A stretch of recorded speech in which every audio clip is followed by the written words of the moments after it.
Hindi sure kung legit yung bibilhan mo ng discounted credit shop. Ito, legit pa kay Jetly. Sa akin ka na bumili.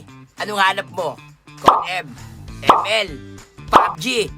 I got you, pare. Tuturuan ko kayo kung paano mag-recharge dito sa website ko. For example, itong Code M, pare. Pindutin mo lang kung magkano yung amount na gusto mo, tol. Tapos, piliin mo kung ano yung mode of payment mo. Siyempre, may bayad siya, pre. Alam ka naman ng teteng, oh. Pag nakapili ka na ng mode of payment mo, tsaka mo na ilalagay yung number mo. Tapos, tol, sundin mo lang yung instruction kung paano ka makakapagbayad. Pag successful na pala yung payment, tol, ganito na yung itsura niyan. So, mag-i-scroll down ka lang, tapos ito yung ikakopy mo, yung voucher code description. Ngayon, may code ka na, pre. So, pupunta ka na dito, tol. Tiyagala mo, hoy, hindi yan! Tiyagala mo, Garena Top Up.